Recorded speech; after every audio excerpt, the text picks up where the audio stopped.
A paz do Senhor, meus irmãos, minhas irmãs, sejam muito bem-vindos ao nosso canal. É Tempo de Ensinar EBD, um canal exclusivo para os amantes da Escola Bíblica Dominical. E hoje iremos estudar mais uma lição semanal. A lição de número 2 irá falar sobre missões transculturais. A sua origem na natureza de Deus. Então, antes de nós iniciarmos o nosso vídeo, queria pedir a vocês que deixem o seu like, deixe aí no final do vídeo o seu comentário. Isso é muito importante, agrega muito ao nosso canal e ao nosso vídeo, e o YouTube entende que esse vídeo é relevante para você e também para demais pessoas. Então, eu pediria aí a sua força, o seu apoio, a sua compreensão. E também, se você não é inscrito, está passando por aqui, não conhece o nosso canal ainda, pediria a você que se inscreva em nosso canal. E nós temos aqui vídeos toda semana, vídeos novos, com um aprofundamento da palavra de Deus na lição, enfim. Buscamos trazer o melhor conteúdo para vocês, professores, e também alunos da nossa grande e maravilhosa EBD. Então, vamos para a nossa lição, que temos muita coisa importante aqui para passar para os irmãos, ok? Então vamos lá. Texto áureo. O texto áureo nosso vai dizer: quanto a mim, eis o meu concerto contigo é: serás o pai de uma multidão de nações. Nós não vamos fazer aquela rotineira observância que eu sempre faço no textuário, porque nós já vamos falar aqui na leitura bíblica. A verdade prática, aqui eu queria fazer uma observação. A verdade prática diz assim: o amor de Deus, ou seja, nós iremos tratar sobre a centralidade da missão. A centralidade da missão que o autor coloca aqui para nós é justamente o amor de Deus. Aí ele vai dizer que é a verdade. O amor de Deus é a verdade. Quando nós falamos aqui é a verdadeira ou a verdade, nós estamos automaticamente entendendo que não há outro meio, não há outra razão ou circunstância que define essa missão, a não ser o amor de Deus, ok? Então o autor continua dizendo assim, que é a verdadeira motivação do crente. Dentro dessa questão da motivação do crente, entendemos o seguinte: antes de amar alguém que não conhecemos, Deus já amava essa pessoa. Então essa motivação do crente está centralizado também nessa questão. É amar alguém que eu não conheço, mas sabendo que Deus já amava essa pessoa desde o início. E entendendo também que a motivação do crente para realizar a obra missionária. Falando dessa questão de realizar, que é um verbo de ação, a obra missionária, que é o objeto, nós temos três importantes questões. Primeiro, desafio, isso é fato. Obra missionária, não tem como falar de obra missionária sem falar de desafios. Também é perseguição em todas as áreas, seja ela física, política, intelectual, cultural, jurídica, enfim. Outra questão é que falar de realizar obra missionária, eu estou falando exclusivamente do amor, ok? Então vamos lá, Gênesis capítulo 12 e Gênesis capítulo 17.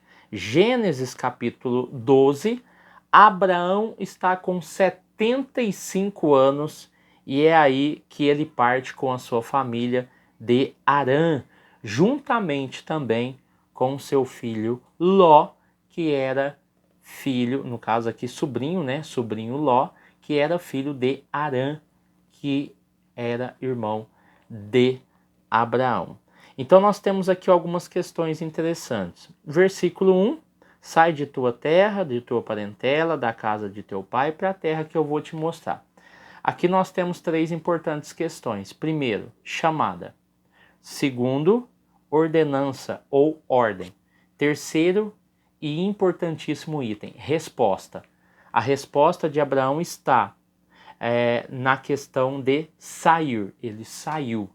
Então, aqui nós temos uma resposta. O versículo 2, far-te-ei, abençoar-te-ei, engrandecerei, e o outro fator aqui importante, e tu serás uma bênção. No versículo 3, eu vou abençoar quem te abençoa e eu vou amaldiçoar quem amaldiçoar você. Então, nessa questão aqui, nós temos promessa de terras, promessa de descendentes, e eu tenho aqui o episódio onde Abraão faz um altar a Deus. Isso tudo em Gênesis capítulo 12. Gênesis 17, nós temos Abraão não mais com 75, mas com 99 anos. E aqui você vai ver o Senhor aparecendo a Abraão novamente. E ele vai fazer uma retrospectiva das bênçãos e do projeto de Deus para a família de Abraão, inclusive já mencionado no capítulo 12. E aqui ele vai dizer assim, ó, anda em minha presença e ser perfeito. Outro ponto, e porei o meu conserto entre mim e ti. E o terceiro item, multiplicarei grandiosamente, né? Então aqui em Gênesis 17, nós temos o sinal do concerto aparecendo pela primeira vez. Qual é o sinal do concerto? É a circuncisão. Nós temos outro item que é a mudança do nome de Abrão para Abraão e de Sarai para Sara, tá bom? E a promessa de um filho, ok? Então nós vemos aqui todos esses elementos incluídos aqui no capítulo de número 17. Nós temos também a menção do concerto, dizendo que ele será pai de uma multidão, versículo 4. Versículo 5, não se chamará quando ele muda o nome de Abraão. O versículo 6, e te farei frutificar, de ti nascerá reis e grandes nações. E o versículo 7, estabelecerei o meu concerto não somente contigo, mas também com a sua descendência. E o versículo 8 fala da possessão da terra, que haverá bênçãos também para aos seus descendentes concernente à terra prometida. Lembrando aqui que nós estamos falando não de uma novidade, tá bom? Porque isso já havia sido anunciado e já existia um modelo de pacto, né, de aliança, de concerto já com Noé, tá bom? Gênesis 9:9, depois nós vamos falar um pouco mais sobre isso. Deus faz uma aliança com você e seus descendentes. Isso Deus falando para Noé. E ele coloca um sinal no céu, que é o arco-íris, né? Esse é o sinal do concerto que Deus havia feito com Noé. Aí você pega Gênesis capítulo 9, do 9 ao 13. Depois nós vamos falar um pouquinho mais sobre essa questão, tá bom? Então, esse modelo de concerto, esse modelo de promessa, né, essa forma de Deus tratar com o indivíduo e a família, já nós vimos em Noé. E ele repete isso com Abraão. Então, isso é uma nota bem interessante, porque nós estamos falando aí desse pacto que Deus faz para uma grande missão, né? Então vamos lá. Dentro do plano de aula, nós vamos ver que o desafio missionário é de apresentar o evangelho às culturas, isso é um fato. Como Deus se revela nas escrituras a partir da escolha de uma família para alcançar todas as famílias da terra. Então ele precisa de um ser, ele precisa de um ambiente, ele precisa de um local, ele precisa de um momento, ele precisa de um tempo para atuar. Então Deus trabalha no tempo e fora do tempo. e dentro do tempo ele usa não somente Noé, mas também Abraão e a sua família para um pacto, uma promessa, uma jornada, uma história, e também aí nós vemos o projeto de Deus sendo estabelecido na terra. Outra questão, o que motiva um missionário a atravessar as culturas para apresentar o evangelho? O amor de Deus, né, que move os missionários, e todos nós temos um pouco de missionário ou atuamos como missionário na nossa comunidade, no nosso bairro, na nossa cidade, no nosso estado, no nosso país. Enfim, todos nós temos um pouco de missionário, tá bom? Então vamos lá. Como ele vê o amor como fundamento da missão transcultural, né? Aqui é uma sugestão de método, né? Então, como nós vemos o amor de Deus nessa questão? Outra coisa, o trabalho missionário é a vivência do amor divino como relação dinâmica. Ela é dinâmica, ela é ativa e ela é sacrificial. Ou seja, nós unimos forças para um propósito. E o que é que nos alimenta? O que é que alimenta esse propósito missionário? Justamente essa relação dinâmica de Deus para com o homem. Ativa, né? Deus não abandona, Deus sempre está próximo, perto, agindo, transformando, e ela é sacrificial, porque nós temos um motivo pelo qual saímos para anunciar. Então vamos lá. Entendendo todas essas questões aqui que foram apresentadas, vamos aqui para o comentário. Dentro da introdução, o autor ele deixa muito bem claro a questão da palavra transcultural. Inclusive, nós já aprendemos na lição de número 1. Para além de ou através de. Então, é aquele que transpõe barreiras, culturas, povos, civilizações, etnias, enfim. O amor de Deus não tem barreiras e não existe fronteiras para o amor de Deus.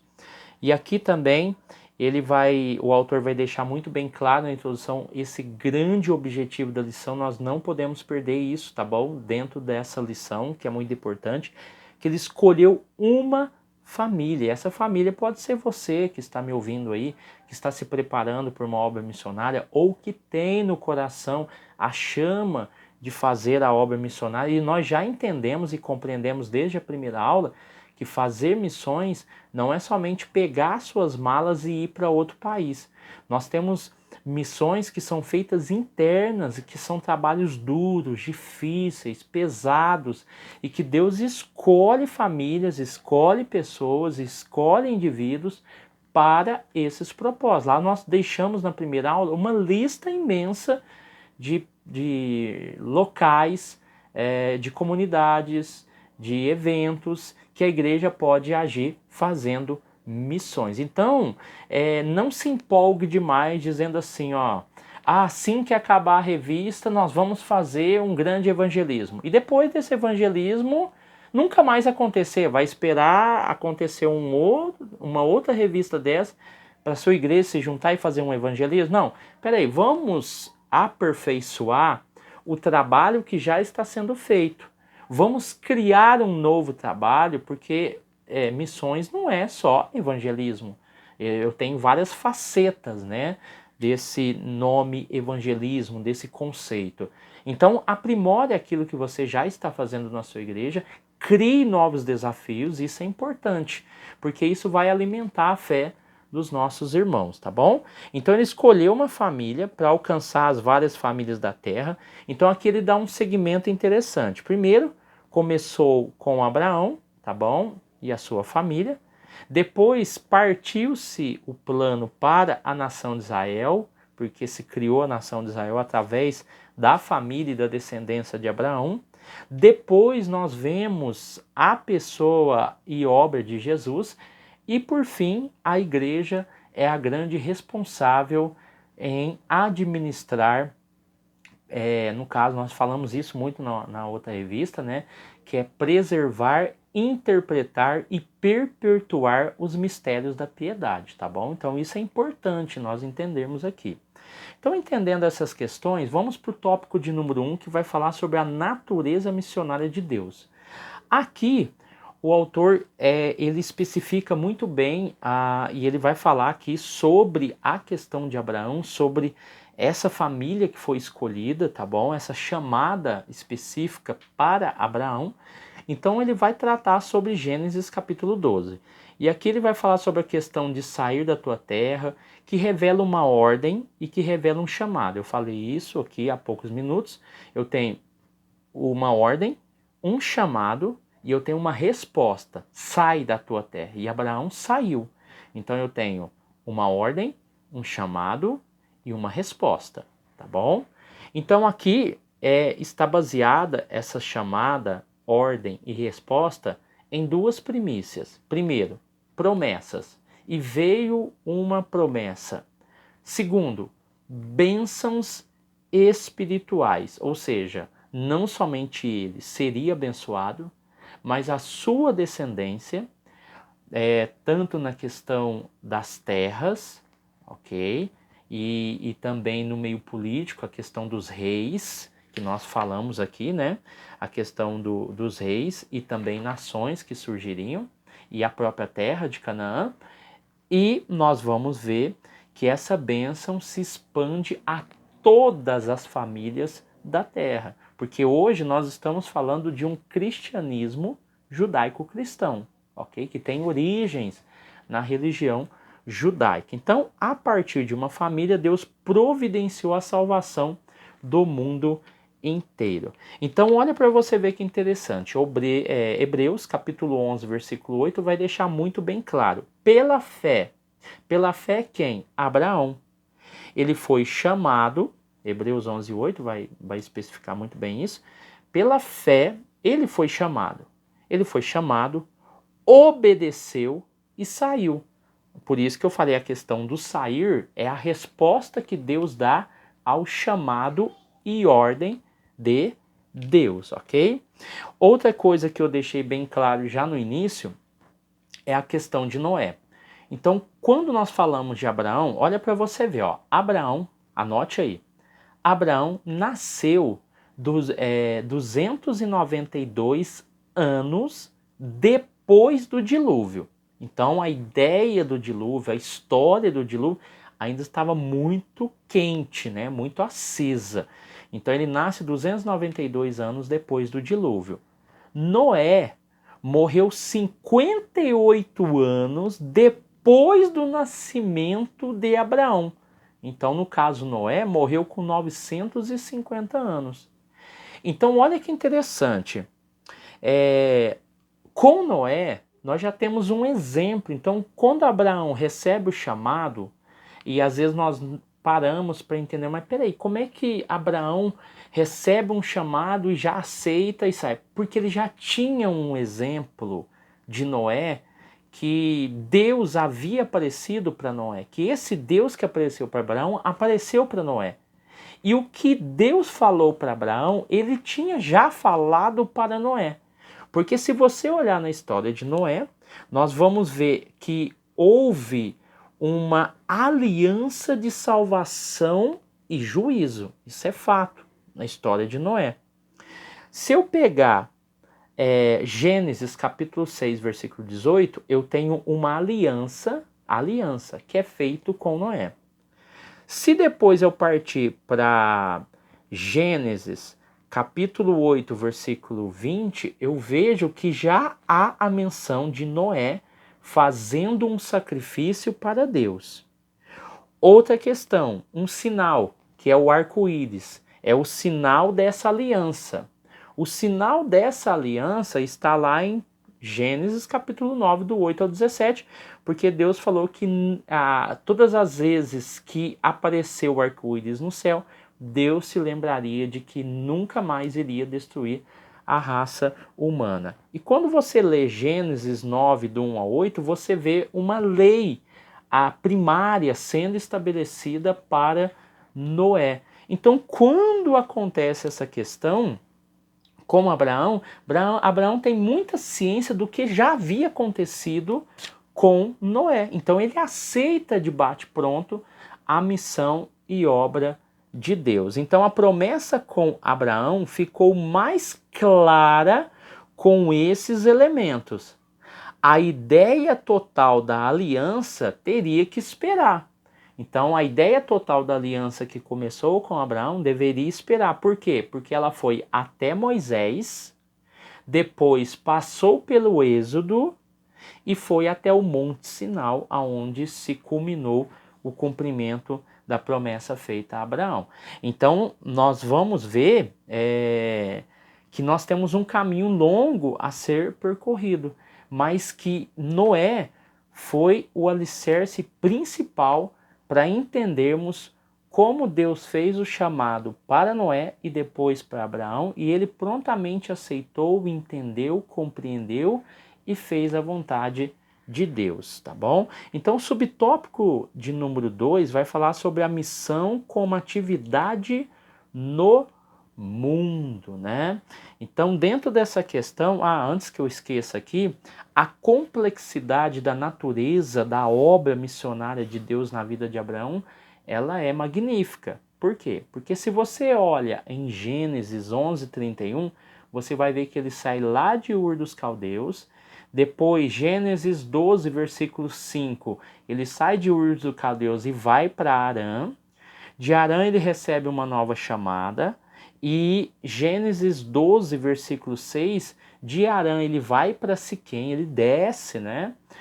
De Siquém ele vai para o Egito, Gênesis capítulo 12, versículo 10. E finalmente Gênesis capítulo 13, versículo 1, nós vamos ver a menção e o momento em que ele chega realmente em Canaã. Então você tem uma longa jornada de Abraão pelas promessas de Deus. Ele tem que cumprir um longo e doloroso caminho, mas com muita fé e esperança, ok? Então, a missão como atividade de Deus no mundo, subtópico de número 2, é preciso voltar à revelação especial que o próprio Deus fez na sua palavra. Então, capítulo 17 de Gênesis, nós vamos falar um pouco sobre isso daqui, porque Gênesis 17, versículo 1, se lá em Gênesis 12 ele estava com 75 anos, aqui ele está com 99. E a promessa, a firmeza, a vocação ainda continua de pé. Então, esse homem, esse velho com 99 anos, né, recebe uma visita de Deus, e o versículo 1 é bem claro. Deus deixa muito bem especificado a seguinte questão: viva uma vida de comunhão comigo, viva uma vida de comunhão comigo, seja obediente a mim em tudo. São duas questões importantes, o relacionamento interpessoal homem e Deus, só que isso terá recompensas. O próprio versículo 1 vai dizer: eu farei a minha aliança com você e lhe darei muitos descendentes. Então você pega toda essa questão da obra missionária e há a estratégia, né, de Deus de sempre abençoar. O ser humano ele sempre é impulsionado, ele sempre pretende, de maneira positiva, receber alguma coisa.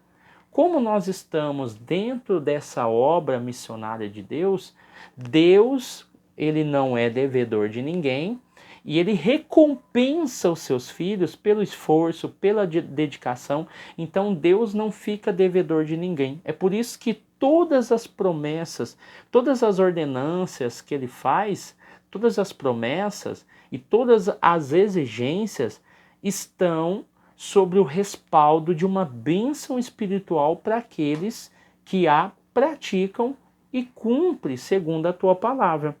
Tanto é verdade que você vai ver aqui a questão de trocar o nome de Abraão. Deus tem esse cuidado de trocar o nome dele, tá bom?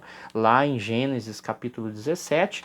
Então, se você pega os três principais capítulos que denotam toda essa confiança, devoção de Abraão, você pega aí Gênesis capítulo 12, Gênesis capítulo 15, principalmente, né, porque fala da promessa de Isaac, né? E depois o capítulo 17. Então, 12, 15 e 17 são capítulos essenciais da promessa de Deus para Abraão. Então, a missão como atividade de Deus no mundo é aqui muito bem exemplificada. A partir dele, as famílias serão abençoadas. Então, Deus se torna o protagonista, porque é ele que chama, é ele que escolhe, é ele que seleciona, e é ele que abençoa, é ele que faz promessa. Não é Abraão o protagonista. Por isso que eu disse na outra revista, a igreja não é o reino, a igreja representa o reino. Então o protagonista não é Abraão. Por mais que nós damos ênfase, o grande protagonista da missão transcultural na Terra é o próprio Deus. Isso nasce da ideia de Deus, se concretiza por causa de Deus e não por causa de pensamento ou convicção humana, tá bom? Então Deus é o nosso maior modelo missionário, ok? O autor deixa bem claro. Subtópico de número 3. O nosso modelo missionário. Então, esse modelo missionário básico de que dispomos para a igreja na atualidade não se fundamenta em figuras ilustres, por mais que elas sejam importantes, ok? Eu peguei alguns exemplos aqui dos heróis da fé. O precursor da grande reforma, Jerônimo Savonarola. Quando eu falo do grande avivalista, Jonathan Edwards. Quem não se lembra, quem nunca leu sobre ele? Pregador ao ar livre, George Whitefield. Quem nunca ouviu falar dele? O pai das nações modernas, Guilherme Carrey. Então, quando nós falamos deles e de outros nomes, uma coisa eu só queria separar, que nós temos um chamado específico, assim como teve com Abraão, para esses homens que eu citei e outros que existiram e passaram por essa terra, e foram homens brilhantes, muito usados por Deus. Nós temos o quê? Um chamado específico, experiências únicas e resultados extraordinários. Quer que eu repita? Chamado específico, experiências únicas e resultados extraordinários. Então, é interessante quando nós paramos para analisar isso, a questão do nosso modelo missionário. Por quê? Porque às vezes, o que acontece? Nós queremos ser ou imitar esses grandes homens. E nós não temos a bagagem, a experiência, né, o chamado específico que eles tiveram. Não é você fazendo igualzinho que você vai ser como D.L. Moody, né? Você pode ser um grande ganhador de almas, mas a chamada foi muito específica para D.L. Moody ou para qualquer outro homem que viveu no passado. Então você que está me ouvindo aí tem uma chamada específica, tem um papel específico a se desenvolver na Terra. Então basta nós sabermos qual é a nossa vocação e para que Deus quer nos usar e em que área Ele vai nos usar. Isso é importantíssimo, porque senão, se nós pegarmos esses modelos como padrão missionário para nós, muitos deles oravam 4, 8, 12 horas por dia.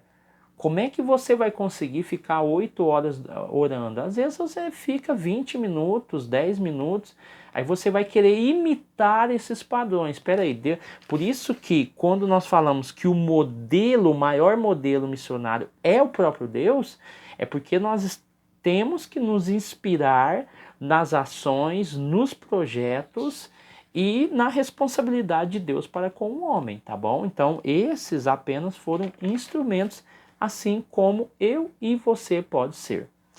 Vamos lá, tópico de número 2. Amor de Deus, o princípio fundamental da história da redenção. Aqui ele vai falar sobre o amor de Deus, né? Então, o amor no relacionamento com todos os homens, isso é básico, né? No Antigo Testamento nós vemos isso e também no Novo nós vamos falar. Então, o seu relacionamento com esse povo num processo então esse relacionamento com as pessoas, com os povos, gera o quê? Renovação de sua aliança, misericórdia e a benignidade de Deus são reveladas através desse relacionamento. Esse relacionamento gera frutos, gera resultados. Então, com isso, nós entendemos que o amor de Deus por todas as criaturas é afirmado e ampliado. Aí sim eu posso entender essa questão quando eu leio 1 João 4, versículo 16, que está na nossa revista, que e nós mesmos conhecemos o amor que Deus tem por nós e cremos nesse amor. 1 João 4,16. Então é preciso acreditar nesse amor.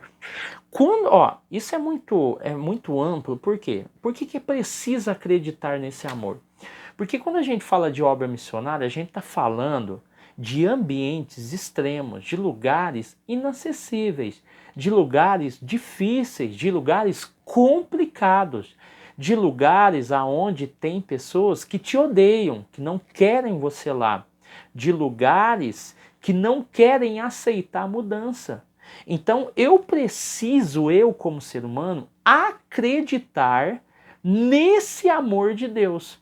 Porque se eu for pelas minhas convicções, por aquilo que eu tenho como sentimento, na primeira oportunidade que eu for ofendido, humilhado, jogado de lado, expulso, eu vou falar assim, não, eu vou falar como os discípulos, na verdade, de Jesus. Senhor, o Senhor quer que a gente ore e caia fogo do céu para consumir esses samaritanos que não quiseram receber o Senhor? Teremos a mesma atitude desses homens. Mas quando nós acreditamos no amor de Deus, nós estamos querendo dizer que toda essa rebeldia, toda essa questão que está acontecendo, essa dificuldade, ela terá o quê? Uma recompensa. Porque eu não posso levar isso a nível pessoal. Ou seja, o relacionamento com Deus e aquela pessoa, ou aquele indivíduo, aquela comunidade, precisa ser restabelecida. E eu só consigo fazer isso pela palavra de Deus e com a ajuda do Espírito Santo, que convence o homem do pecado, da justiça e do juízo. Então eu não posso levar para o pessoal. Eu preciso entender que são almas ignorantes na palavra de Deus, tá bom? João 3,16... por que Deus amou o mundo de tal maneira? Por que Deus amou o mundo de tal maneira? É uma exclamação, né? Que deu seu Filho unigênito. Ele deu o seu Filho unigênito. Para que todo aquele que nele crê, existe uma pré-condição. Essa não pereça, mas tenha a vida eterna. Então nós entendemos a amplitude desse amor, o amor de Deus revelado no Novo Testamento. O subtópico de número 2, a redenção no Antigo Testamento. A redenção está associada à vida familiar, social e nacional. Aqui ele coloca alguns itens no subtópico de número 2, o resgate para a libertação de um escravo, a recuperação de um campo, resgate de um macho primogênito, o resgate de alguém que seria condenado à morte, Deus agindo de forma redentora em favor do homem. É outro ponto que ele aborda. Quando Jacó invoca o anjo que me livrou de todo mal, quando Deus declara a intenção de livrar Israel da servidão do Egito, vos resgatarei com braço estendido. Então, a redenção está associada à vida familiar, social e nacional. Aí depois ele vai falar que agindo de forma redentora em favor do homem, do indivíduo e também na coletividade. Eu queria pegar aqui o exemplo de Levítico, 25, do versículo 42 ao 49. Aqui nós temos um exemplo bem claro do que significa esse resgate. Aqui em Levítico nós temos um exemplo de uma pessoa, de um estrangeiro, que comprou um israelita como escravo. Um israelita não poderia ter outro israelita como escravo, tá bom? Mas ele poderia ter um estrangeiro. mas aqui o estrangeiro compra um israelita. E aqui nessa questão, porque ele está devendo, o que ele pode fazer, né? Um primo, um tio ou outro parente pode comprar a liberdade desse escravo israelita. Ou, se em determinado momento da sua escravidão ele tiver o dinheiro, ele pode comprar a própria liberdade. É aí que vem a mágica e a associação incrível que a gente faz. Porque esse preço nós não, de forma alguma, poderíamos pagar. Nenhuma pessoa mais amável que nós temos do lado conseguiria pagar o preço pela minha alma ou eu pagar o preço da alma de alguém. É por isso que o papel do remidor, que é Jesus aqui, não é um tio, não é um primo, não é qualquer outro parente. É o próprio Jesus que é o remidor. Ele compra com preço de sangue a minha alma que estava em pecados e devendo muito a Deus por causa das minhas atitudes e por causa das minhas ações. E aí nós temos o grande remidor que é Jesus e que nos dá aí a liberdade em Cristo, tá bom? Então vamos lá, o subtópico de número 3, a redenção no Novo Testamento. Aqui o autor vai falar da atividade divina, tá bom? Que é realizada por meio de Jesus. Efésios 1:7 vai deixar bem claro, nele temos a redenção. Temos a redenção em Jesus. O perdão de nossos pecados foi pelo seu sangue, segundo as riquezas da graça de Deus, ou seja, as riquezas, esse valor inestimável da graça, que é o favor imerecido, comprou-nos, comprou-nos, né, de sermos escravizados por a égide do mal. A égide do mal nos escravizava, estávamos debaixo desse regime e fomos comprados pelas riquezas da graça por meio de Jesus, que utilizou-se do seu sangue para nos comprarmos. O sangue foi a moeda de troca, entendeu? Então é muito maravilhoso, é muito lindo. No entanto, a experiência de redenção só estará completa e consumada na segunda vinda de Cristo, tá bom? Então aqui eu queria usar dois versículos importantes. Salmo 116, versículo de número 15, que vai dizer: o Senhor Deus sente pesar quando vê morrer ou morrerem, né, os que são fiéis a Ele. Isso é muito interessante porque fala desse trabalho, desse sacrifício, dessa luta, dessa insistência de Deus, o quanto Deus investiu nessa pessoa para que ela chegasse em determinado nível, para que eu e você fôssemos capacitados, levando em consideração que a nossa vida é muito curta para ser pequena. Ou seja, o salmista, no Salmo 90, versículo 10, diz que a duração da vida é 70 anos. O que chega aos 80 chega com enfado e cansaço. Então a nossa vida é muito pequena, é muito curta, é um prazo muito pequeno. E Deus investe de maneira exaustiva em nós, nos capacita, o Espírito Santo vem nos orientando para que nós possamos fazer a obra de Deus. E daí, quando vem a morte, Deus sente pesar pela morte de um fiel, porque ali se findou a missão, a carreira, o propósito que Deus havia estabelecido para aquele ser humano e para aquele indivíduo.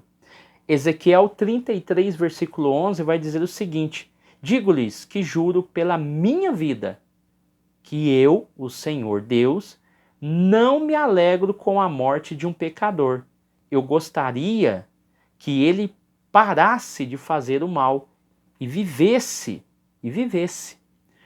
Povo de Israel, pare de fazer o mal. Por que é que vocês estão querendo morrer? Então olha que interessante Ezequiel 33 e 11. Está falando que aqui Deus não sente prazer, Deus não sente alegria. Na morte do ímpio, Deus sente pesar, porque ele investiu nessa pessoa. A morte do ímpio, ele não investiu, porque... Por quê? Porque esse ímpio não aceitou a sua palavra, mas nem por causa disso ele sente alegria pelo pecador que morre. Mas ele gostaria sim que ele parasse de fazer o mal e que vivesse, né? E aqui há uma grande indagação. Por que é que vocês estão querendo morrer? Ou seja, Deus nos chamou para a vida e tem pessoas que vivem para a morte. Vamos lá no tópico 3, visão bíblica do caráter transcultural da missão, um Deus missionário. Nessa questão aqui, no livro de Gênesis, Deus trata não somente com uma nação específica, mas com toda a humanidade, ou seja, a queda do homem, o dilúvio, a eleição de um povo para abençoar todos os demais. Então a falha do homem está caracterizada bem como o juízo de Deus e sua promessa. Assim, o Deus missionário estabeleceu uma estratégia de abençoar. Olha para você ver. Nós falamos de todas as fases, né? A queda, o dilúvio, a eleição de um povo. Aí depois ele estabeleceu algumas questões concernente à falha do homem, a falha moral e espiritual do homem. Daí veio o juízo de Deus, acrescido de uma promessa. Lá na queda, o homem caiu, mas ao mesmo tempo Deus estabeleceu o juízo, mas estabeleceu uma promessa, que da mulher nasceria um que pisaria sobre a cabeça da serpente e ela apenas feriria o seu calcanhar. Ali nós temos uma promessa escatológica. Então a estratégia de Deus dentro dessa questão é abençoar. Essa é a grande estratégia de Deus, é abençoar todos aqueles que se empenham na obra do Senhor. Olha para você ver o que diz 2 Crônicas 7,14, porque abençoar, Deus tem essa estratégia, é a estratégia principal de Deus, é abençoar aqueles que se empenham. Se o meu povo, 2 Crônicas 7,14, se o meu povo, que se chama pelo meu nome, primeiro, se humilhar, segundo, buscar a minha face, e se afastar dos seus maus caminhos, que é o grande problema, dos céus, o que Deus vai fazer? Eu ouvirei, perdoarei os seus pecados e curarei a sua terra. Olha para você ver a questão do juízo, e a questão das promessas, da bênção. Deus sempre trabalha com essa dinâmica. Deus traz juízo, mas ele também traz esperança, através de grandes promessas. E essas promessas ele vai cumprir, porque ele estabeleceu dessa forma. Então, vamos lá. Subtópico de número 2, a escolha de Israel e sua missão. Por meio de Abraão e sua fé, Deus chamou o povo para ser um povo especial. E daí você vai ver que o povo de Israel participou de maneira especial do seu plano de redimir toda a humanidade. Israel seria o exemplo para as demais nações. Depois eu queria que você lesse Deuteronômio, capítulo 7, do versículo 7 ao versículo 8, para você entender essa questão do exemplo às demais nações. Entretanto, Israel fracassou nesse propósito.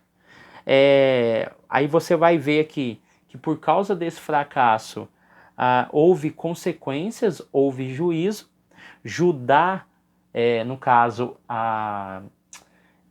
Israel foi invadido pela Síria e Judá foi invadido pela Babilônia, tá bom? Então esse foi o juízo, mas sempre acrescido de promessas de restauração. Olha para você ver, Romanos capítulo 4, versículo de número 3.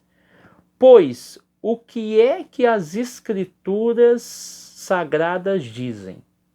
Elas dizem: Abraão creu em Deus e por isso Deus o aceitou, tá bom? Então essa minha tradução traz essa interpretação do texto, né? Algumas traduções trazem, e isso foi-lhe imputado como justiça. Então você vai ver bem claro que a visão bíblica do caráter transcultural de Deus concernente à missão está num Deus missionário e na escolha de Israel para uma missão muito específica, aonde eu tenho juízos, mas Deus usa a estratégia da promessa e da bênção, ou seja, da recompensa por esses homens e mulheres que trabalham e trabalhavam para a obra de Deus. Nós, como seres humanos, precisamos ser impulsionados. Eu não estou falando aqui de interesse, eu vou fazer a obra de Deus para me enganar. Não, isso é intrínseco, ou seja, isso está dentro do coração de Deus. A ideia de abençoar, de recompensar todos aqueles que estão e fazem parte do seu projeto. E aqui, um projeto missionário. A escolha da igreja, a salvação por meio de Cristo é o cumprimento divino da promessa dada a Abraão. Embora Israel tenha fracassado em seu ministério intercultural, é muito bom especificar isso, no seu ministério intercultural de se espalhar, espalhar a palavra de Deus para a terra, foi transferida para os filhos do Novo Testamento. Por isso que eu uso aqui para mim finalizar, 1 Coríntios capítulo 9, versículo 16. Paulo dizendo, eu não tenho o direito de ficar orgulhoso por anunciar o evangelho. Afinal de contas, fazer isso é minha obrigação. Ai de mim se não anunciar o evangelho. Então, quando nós entendemos a profundidade dessas palavras, quando Paulo é transformado e ele recebe essa convicção, ele gera dentro dele essa responsabilidade, ele entende que é uma obrigação anunciar. E ele fala do juízo, Ai de mim, se não anunciar o evangelho. Então, sendo assim, nós participamos com Deus na evangelização do mundo. E isso faz de nós cooperadores da obra missionária de Deus. Então é fato, missões nasceu do coração de Deus. Ele é o protagonista, ele é o autor, ele é o executor da obra missionária. Ele deu os meios para que a obra começasse. Ele abençoou através das promessas para que a obra continuasse. E ele terminará essa obra quando ele, através de Jesus, vier buscar a sua igreja e cumprir o seu plano de salvação para a humanidade. Amém? Deus abençoe você, Deus abençoe sua casa, Deus abençoe a sua família. Fique com Deus e até o próximo vídeo, em nome de Jesus.